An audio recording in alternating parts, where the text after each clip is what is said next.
കഴിഞ്ഞ 20-ാം തീയതി മോൻ KSRTC സ്റ്റാൻഡിൽ നമ്മുടെ പഴയ ഓൾഡ് MC റോഡിൽ കൂടി ഞങ്ങളുടെ വീട്ടിലേക്ക് വരുവാണ്. ബസ് സ്റ്റാൻഡിന് തൊട്ടടുത്ത് തന്നെയാണ് സംഭവം.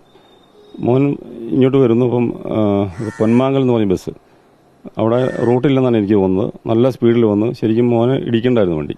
അവൻ വെട്ടിച്ച് മാറ്റിക്കൊണ്ട് ഭാഗ്യത്തിന് രക്ഷപ്പെട്ടു. അപ്പോൾ ഇവൻ ഇത് ചോദ്യം ചെയ്യാനായിട്ട് സ്റ്റാൻഡിന് തൊട്ടടുത്താണ്ട് വണ്ടി വന്ന് സ്റ്റാൻഡിൽ നിൽക്കുന്നു. മോൻ ചെന്ന് ഈ ഡ്രൈവറോട്, മോനും വണ്ടിയിൽ നിന്ന് ഇറങ്ങിയിട്ടില്ല, ഡ്രൈവറും വണ്ടിയിൽ തന്നെ ഇരിക്കുക. മോൻ ചോദിക്കുന്നുണ്ട്, എടാ നീ എന്നെ കൊല്ലാൻ വനാണോ, താൻ എവിടെ നോക്കിയാണ് വണ്ടി ഓടിക്കുന്നത്, മനുഷ്യനെ കൊല്ലുവാണെന്നൊക്കെ ചോദിച്ചിട്ട് കുറേ പ്രാവശ്യം അവൻ ഷൗട്ട് ചെയ്തിട്ടുണ്ട്. അത് കഴിഞ്ഞപ്പം മുകളിൽ നിന്ന് ഈ ഡ്രൈവിംഗ് സീറ്റിൽ ഇരുന്നുകൊണ്ട് തന്നെ ഡ്രൈവർ നിനക്കിട്ടുള്ള പണി വരുന്നുണ്ടാ എന്ന് പറഞ്ഞുകൊണ്ടിരിക്കുക. അപ്പോൾ പെട്ടെന്ന് തന്നെ മോൻ ബൈക്കിൽ നിന്ന് ഇറങ്ങിയിട്ട് തലയിരുന്ന ഹെൽമെറ്റും കൈ പിടിച്ചുകൊണ്ടിങ്ങനെ നിൽക്കുക. അപ്പോൾ ഇവൻ്റെ വിചാരം ഇവൻ ആരെങ്കിലും മരുന്ന് ഇവനെ ഉപദ്രവിക്കും എന്നുള്ളത് ഇങ്ങനെ അപ്പോഴും തർക്കിച്ചുകൊണ്ടിരിക്കുകയാണ്. അപ്പോൾ പുറയിൽ നിന്ന് ഇവൻ്റെ മുടിക്ക് കുത്തി പിടിച്ചുകൊണ്ട് പുറകോട്ട് മലത്തിയിട്ട് അവനെ അടിയാണ്.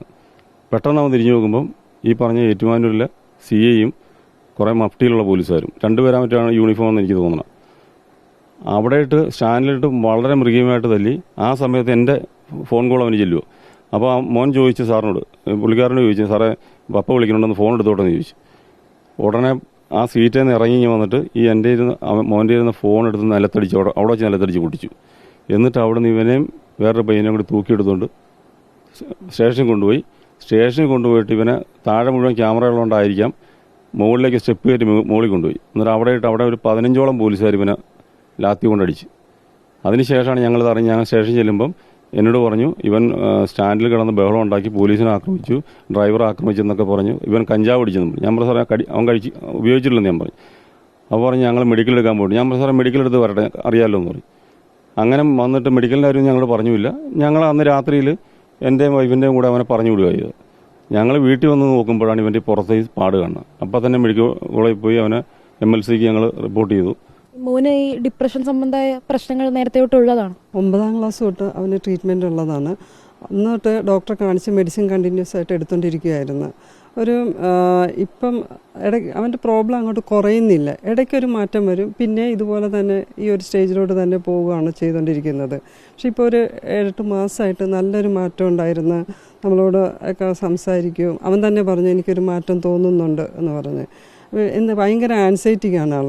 ഇനിയും ഇതുപോലെ പഴയ പോലെ സംഭവിക്കുക എന്നൊക്കെയുള്ളൊരു തോട്ട്സ് നന്നായിട്ടുണ്ട്.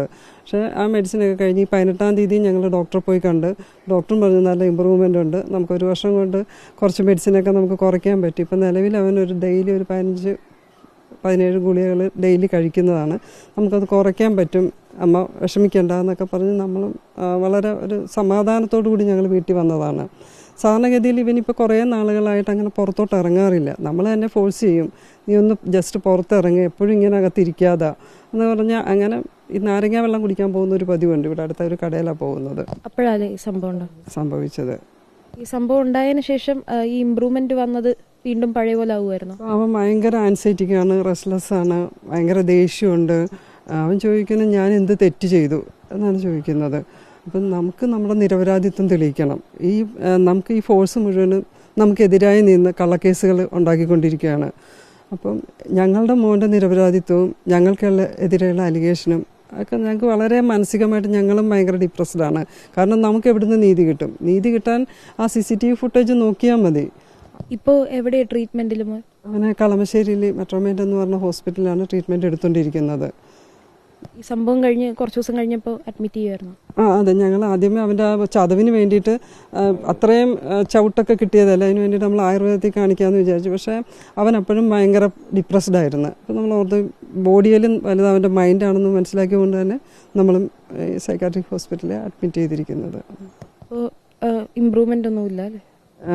റെസ്ലെസ് ആണ്, അവന് ദേഷ്യമുണ്ട്. കാരണം മൈൻഡിൻ്റെ പ്രശ്നമല്ലേ, നമുക്ക് ബോഡിയുടെ പ്രശ്നം നമുക്ക് എന്തെങ്കിലും ചെയ്യാം. പക്ഷേ മൈൻഡിന് നമുക്ക് അവനെ പറഞ്ഞ് മനസ്സിലാക്കാൻ പറ്റില്ല. മോനെ അങ്ങനെയാണ് ഇങ്ങനെയാണ് ശരിയാകുമെന്ന് പറഞ്ഞാലും ആൻസൈറ്റിയും ഈ പ്രശ്നങ്ങളൊക്കെ ഉള്ള ഒരു വ്യക്തിനെ നമുക്ക് എത്രമാത്രം പറഞ്ഞ് മനസ്സിലാക്കാൻ പറ്റുമെന്നുള്ളത് നിങ്ങൾക്ക് എല്ലാവർക്കും തന്നെ അറിയാവുന്ന ഒരു കാര്യമാണ്.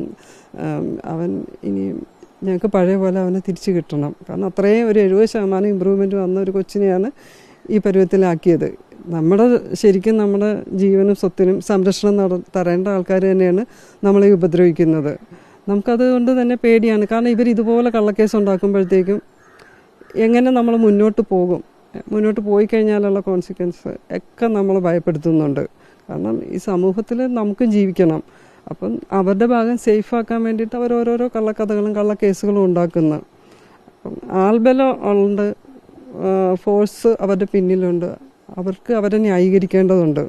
പക്ഷെ അതുപോലെ തന്നെ അവൻ്റെ അച്ഛനും അമ്മയാണ് ഞങ്ങൾക്ക് ഞങ്ങളുടെ മകൻ്റെ നിരപരാധിത്വം തെളിയിക്കണം.